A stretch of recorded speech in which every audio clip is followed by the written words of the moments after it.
The Sunday pot roast dinner had been a family tradition for 23 years. Every week, same time, same table, same disappointed looks directed at me across the mashed potatoes. This particular Sunday in March, I was cutting into my roast when Dad launched into his familiar refrain. 20 years, he said, shaking his head as he reached for the gravy. 20 years since college and you're still chasing fantasies. My mother nodded in solemn agreement, her expression suggesting she was attending a funeral rather than a family dinner. We don't even know what to tell the neighbors anymore, Michael. When they ask what you do for work, I tell them you work with documentaries, Dad continued, the word documentaries dripping with disdain. But that's being generous. What you actually do is follow strangers around with a camera, hoping someone will pay you for it. I swallowed my bite of pot roast and nodded. That's certainly one way to describe it. My younger brother Kevin, who'd driven over from his suburban house with his wife and 2 kids, joined the familiar chorus. Mike, you're 39. Don't you think it's time to consider something more stable? I could get you an interview at my firm. Insurance sales isn't glamorous, but it pays the bills. Insurance sales, Mom repeated approvingly. Now that's a real career. Benefits, 401k security. I'd heard variations of this conversation every Sunday for the past 15 years. Ever since I'd graduated from Northwestern with a degree in journalism and decided to pursue documentary filmmaking instead of taking the entry-level reporter position at the local newspaper that my parents had arranged for me. In their world, success meant a steady paycheck, health insurance, and a predictable career trajectory. In their world, following your passion was a luxury that people outgrew by 30, like sleeping until noon or wearing band t-shirts. What they didn't understand, what I'd given up trying to explain years ago, was that I wasn't chasing fantasies. I was building something. Slowly, methodically, one film at a time. The thing is, Dad continued, warming to his favorite theme, documentary filmmaking isn't a real job. It's a hobby that some people manage to get paid for occasionally. But you can't build a life on occasionally.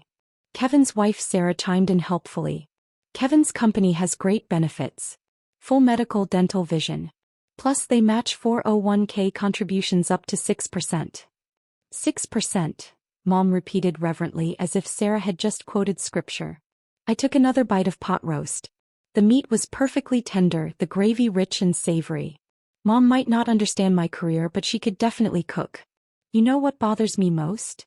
Dad was building toward his closing argument, the one he delivered at least twice a month. You have real talent. Your college professor said so. You could have been a journalist at a major newspaper by now. Instead, you're living in that cramped apartment, driving a 10-year-old car, wasting your intelligence on projects that go nowhere. 20 years and still a failure, he concluded with the satisfaction of a prosecutor resting his case. Mom added her own closing statement. We're ashamed to tell people what you do. The words hung in the air above the dinner table like incense at a particularly depressing church service. I looked around at my family. Dad in his golf shirt and khakis, Mom in her Sunday best, Kevin and Sarah representing the suburban ideal with their matching wedding rings and carefully coordinated outfits. Their disappointment in me was so familiar it had become comfortable, like an old sweater that didn't fit properly but was too worn to throw away. I understand your concerns, I replied, the same response I'd been giving for years. The truth was more complicated. Over the past 20 years I'd made 7 full-length documentaries. 2 had won awards at film festivals. 3 had been picked up by streaming services. 1 had aired on PBS and been nominated for an Emmy. The most recent one, about corruption in youth sports leagues, had been acquired by Netflix and was currently trending in the top 10. But explaining this to my family was like trying to describe color to someone who'd been blind since birth. They had no framework for understanding a career that didn't follow traditional corporate hierarchies or provide predictable monthly paychecks. Michael, Mom said, leaning forward with the expression she used when delivering particularly important wisdom, it's not too late. You're still young enough to start over. Kevin's firm is always looking for good people. Kevin nodded enthusiastically. The training is only 6 weeks. You'd start at $45,000 base salary plus commission. With your communication skills, you could probably make $60,000 or $70,000 your first year. $60,000 or $70,000. The Netflix deal alone had been worth more than that, but there was no point in mentioning it. They'd either not believe me or find some way to diminish it. That's very generous of you to think of me, I said instead. Dad set down his fork with a decisive clink. The problem, Michael, is that you've always been too proud to accept help. Too stubborn to admit when something isn't working. 20 years of evidence, Mom added. At some point you have to face reality. Reality. As if the life I'd built wasn't real because it didn't resemble their definition of success. I was about to respond when my phone rang. In the Hamilton household, phones were silenced during Sunday dinner. It was one of Mom's unbreakable rules, right up there with no elbows on the table and always finishing what's on your plate. But I'd forgotten to turn off my ringer, and the sound cut through the conversation like a fire alarm. Sorry, I said, reaching for the phone. I'll just turn it off. But when I saw the caller ID, I paused. CBS News. Specifically, the 60 Minutes production office. I looked around the table at my family, all staring at me with expressions ranging from irritated to disappointed. My phone continued ringing. You know what? I said, making a decision that would change everything. I should probably take this. Dad's eyebrows shot up. During dinner? Michael, that's incredibly rude. It's work, I replied, swiping to answer. This is Michael. The voice on the other end was crisp, professional, and loud enough that everyone at the table could hear clearly. Mr. Hamilton, this is Janet Rodriguez from 60 Minutes. I'm calling to confirm our interview tomorrow morning at 9 a.m. We want to make sure you're comfortable with the questions we'll be covering about your documentary work and the impact it's had on youth sports reform. The silence that followed was so complete I could hear the grandfather clock ticking in the hallway. My family's faces went through a series of rapid changes. Confusion. Recognition.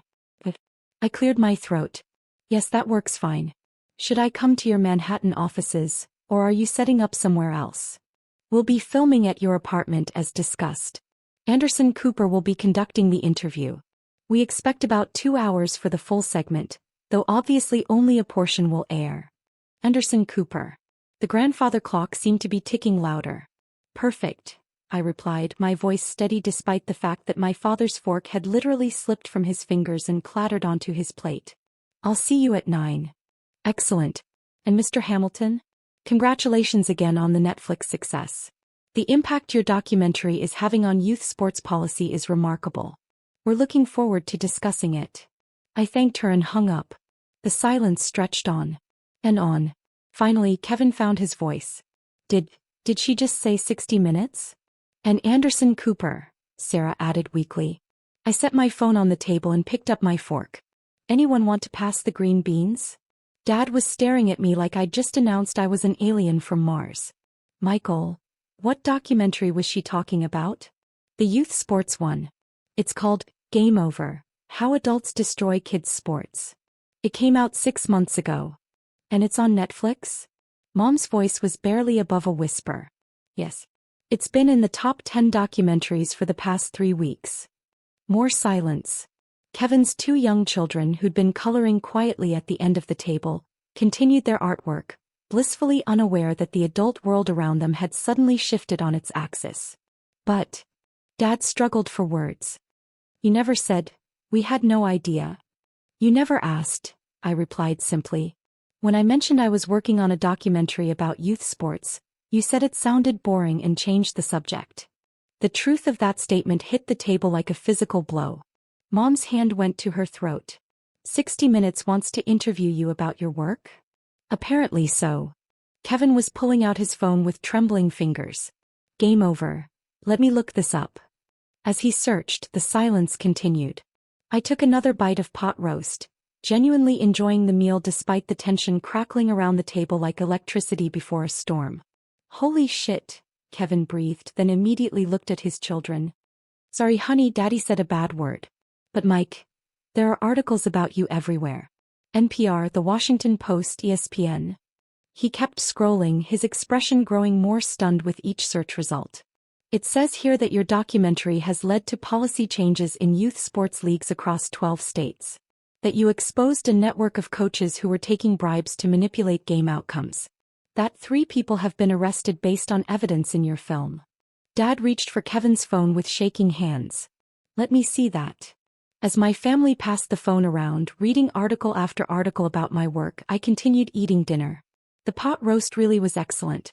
Michael, Mom said finally, her voice strange and small. Why didn't you tell us about any of this? I set down my fork and looked at her. Really looked at her. The woman who had raised me, loved me, worried about me, and spent 15 years telling me I was a failure. Mom, 3 months ago when I mentioned I was working on this project, do you remember what you said? She shook her head, though I could see in her eyes that she was beginning to remember. You said, Michael, honey, maybe it's time to stop playing with cameras and find something that actually matters. The words fell into silence.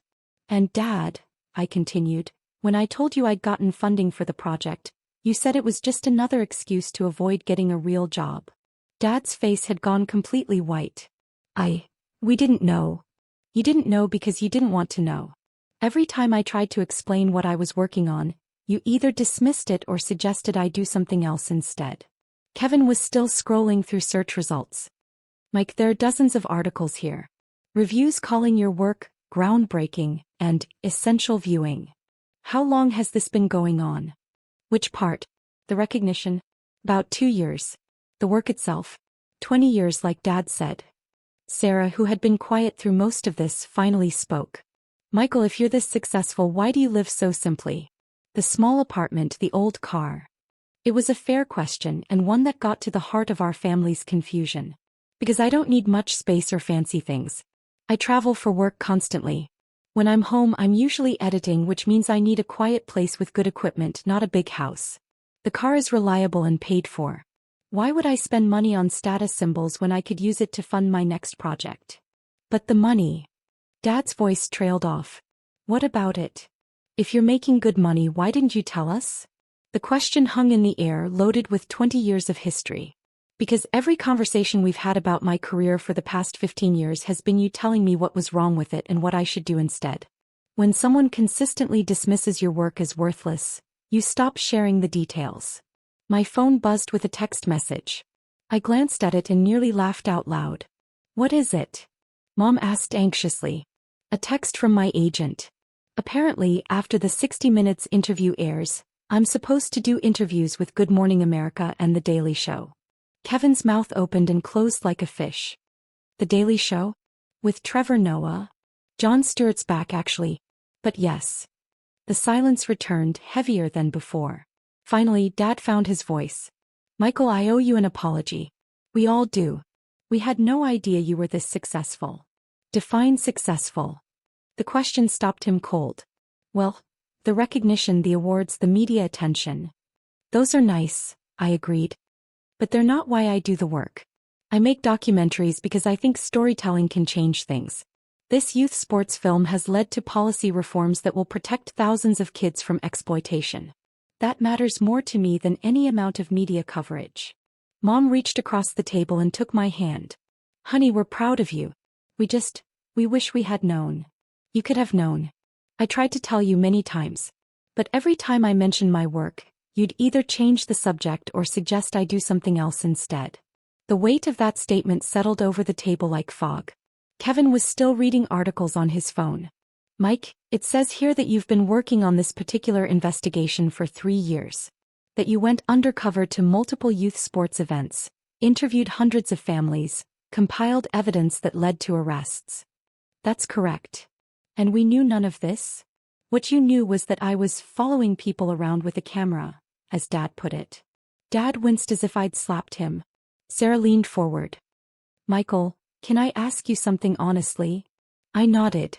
How did it feel listening to us criticize your career all these years, when you knew you were actually successful? It was the first time anyone had asked about my experience, rather than focusing on their own embarrassment. Frustrating, I answered honestly, but also clarifying. It helped me understand that your approval was based on your definitions of success, not on the actual value or impact of the work I was doing. Mom's eyes filled with tears. We made you feel like a failure. You told me I was a failure. Repeatedly. For years. The distinction was important and I could see it landing. But you weren't, Dad protested. You were successful all along. Yes. But your respect for me shouldn't depend on external recognition. It should be based on the fact that I'm your son, working hard at something I believe in, trying to make a positive impact in the world. The truth of that statement was undeniable and devastating. My phone rang again. This time I recognized the number of a journalist from the New York Times who'd been trying to reach me for weeks. Another interview? Mom asked weakly. Probably. I answered the call. This is Michael. Mr. Hamilton, this is David Chin from the Times. I know you're busy, but I wanted to confirm our interview for Wednesday. We're doing a feature on documentary filmmakers who are driving social change, and your youth sports investigation is a perfect example of how independent media can create real-world impact. I could feel my family hanging on every word. Wednesday works fine, I replied. 2 o'clock, right? Perfect. And congratulations on the Emmy nomination, by the way. Even if you don't win, the nomination itself is a significant recognition of your work's importance. Emmy nomination. I'd forgotten I hadn't mentioned that part yet. Thank you, I said. I'll see you Wednesday. When I hung up, the silence was absolute. Emmy nomination? Kevin's voice cracked slightly. Outstanding investigative documentary. The ceremony is next month. Dad put his head in his hands. Michael, what have we done? It was a question I'd been asking myself for years, but hearing him ask it out loud was somehow different. You've been operating from limited information and specific assumptions about what success looks like, I replied. The same assumptions most people have. But we should have listened, Mom said, tears now flowing freely. We should have asked questions. We should have supported you instead of constantly criticizing. Should have, yes. But you didn't. And now we're here. The words were gentle but final. Kevin set down his phone and looked directly at me. Mike, I owe you a huge apology. The insurance job, the constant suggestions that you change careers. Thought I was helping. I thought I was being the responsible big brother. You thought I was irresponsible because my career didn't look like yours. Yes. And I was wrong. Completely, totally wrong. I looked around the table at my family. Dad with his head in his hands. Mom crying quietly. Kevin and Sarah staring at me like they were seeing me for the first time. The kids still coloring, oblivious to the adult drama unfolding around them. The thing is, I said quietly, this recognition is nice, but it doesn't change who I was last week or last month or 5 years ago when you were telling me to give up on my dreams. I'm the same person who's been coming to these Sunday dinners, listening to you criticize my choices, for the past 15 years. The weight of that statement settled over them like a heavy blanket. How do we fix this? Dad asked, his voice muffled by his hands. You can't fix 15 years of dismissal with one apology. But you can decide how you want to move forward. My phone buzzed with another text. I glanced at it and smiled slightly. What now? Sarah asked. My agent again. Apparently, 3 streaming services are in a bidding war for my next documentary. More silence. Michael, Mom said finally, will you forgive us? Can we start over? I looked at my mother, the woman who had packed my lunches through elementary school, driven me to soccer practice, helped me with homework, loved me unconditionally until I chose a career path she didn't understand. Mom, I forgave you years ago. Forgiveness isn't the issue. The issue is respect. And respect isn't something you can just decide to give retroactively because you found out I'm more successful than you thought. The words were hard but necessary. Then what do we do? Kevin asked. You treat me like an adult whose choices you respect, even when you don't understand them. You ask questions instead of making assumptions. And you consider the possibility that success can look different from what you've always imagined.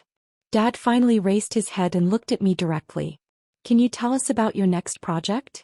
It was such a simple question, but it was the first time in years that anyone at this table had asked about my work with genuine curiosity rather than concern or criticism.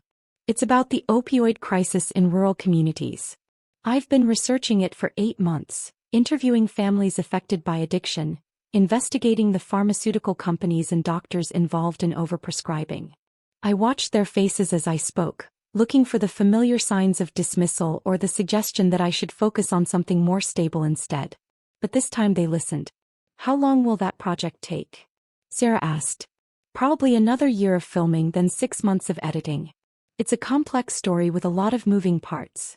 Kevin nodded thoughtfully. That sounds like important work. Important work. Not a hobby, not a fantasy, not something I needed to give up in favor of a real career. My phone rang again. This time it was a number I didn't recognize. You should probably answer it, Mom said. It might be important. I answered. This is Michael. Mr. Hamilton, this is Rebecca Martinez from the MacArthur Foundation. I have some exciting news to share with you. I listened as she explained that I had been selected as a MacArthur Fellow, a Genius Grant recipient, based on my documentary work and its social impact. When I hung up, my family was staring at me with expressions I'd never seen before. Not disappointment or concern or pity, but something that looked almost like awe. The MacArthur Fellowship, I explained. It's sometimes called a Genius Grant. It comes with a $625,000 stipend over 5 years to continue my work. The silence that followed was different from all the previous silences. This one felt like the pause between lightning and thunder, the moment when you know everything is about to change. $600,000, Dad whispered. To keep doing exactly what I'm already doing, I confirmed. Mom reached across the table and took both of my hands in hers. Michael, I am so sorry. We are so sorry. We had no idea who you really were. You had every opportunity to find out, I replied gently. You chose not to. The truth of that statement was undeniable. As I drove home from dinner that night, I thought about the conversation, the phone calls, the look of shock and shame on my family's faces when they realized how wrong they'd been about my life. It felt like vindication, but not the kind I'd imagined. There was no satisfaction in watching people who loved me realize they'd been hurting me for years. There was only sadness at the time we'd lost, the conversations we could have had, the support I might have felt if they'd taken the time to understand my work instead of dismissing it. My phone buzzed with a text from Kevin. Mike, I know I can't undo years of being wrong about your career. But I want you to know that I'm proud of you. I always have been, even when I didn't show it right. Then one from Mom. Sweetheart, I love you and I'm sorry. Can you help me understand your work better? I want to learn. And finally one from Dad. Son, you were right and I was wrong. About everything. I'm sorry it took 60 minutes for me to see it. I smiled as I pulled into my parking space at my small apartment building. The same building they'd spent years suggesting I should move out of in favor of something more impressive. Tomorrow Anderson Cooper would interview me about my work. Next week the New York Times would publish a feature about my investigation. Next month I might win an Emmy. But tonight I was just Michael Hamilton, documentary filmmaker, going home to review my notes for tomorrow's interview and maybe call my agent back about those streaming service offers. The same person I'd been yesterday and the day before that and every day for the past 20 years. The only thing that had changed was my family's perception. And while that was nice, it wasn't why I did the work. I did the work because it mattered. Because stories had the power to change things. Because someone had to shine a light into dark corners and ask difficult questions. The recognition was gratifying. The family's newfound respect was welcome. But the work had always been enough. It always would be.